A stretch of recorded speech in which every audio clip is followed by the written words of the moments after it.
VGG-16 is a very deep convolutional neural network designed in 2014 for large-scale image recognition.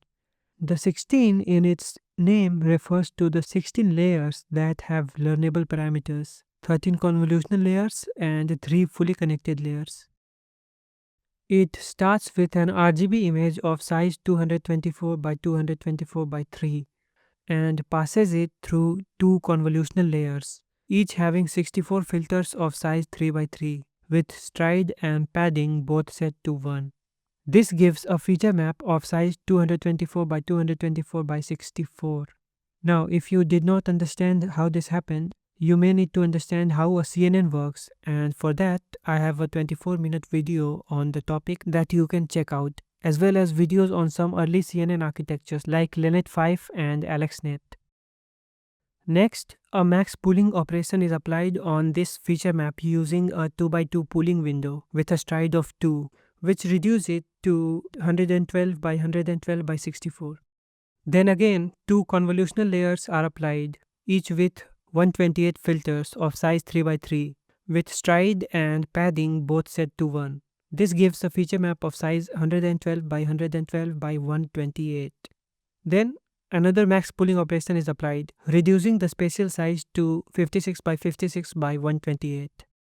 Then 3 consecutive convolutional layers are applied, each with 256 filters of size 3 by 3, with stride and padding both set to 1.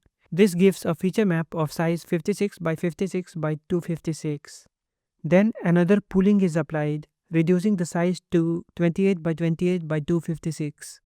Then again, 3 consecutive convolutional layers are applied, each with 512 filters of size 3 by 3, with stride and padding both set to 1.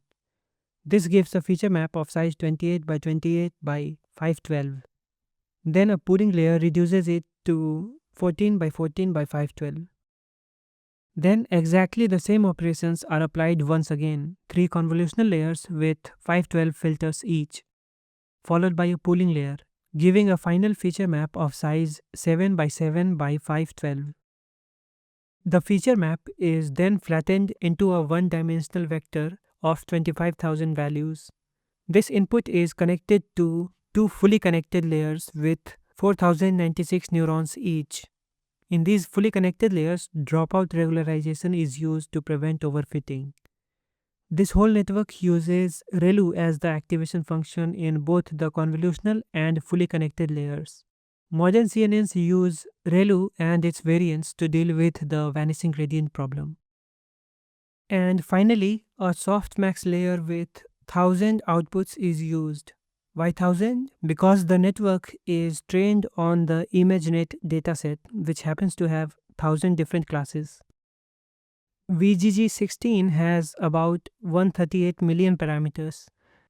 This architecture was highly influential at the time of its introduction, and while it is not commonly used in production system today due to its large parameter count and computational cost, it remains widely studied and referenced as a foundational example of deep convolutional neural network design.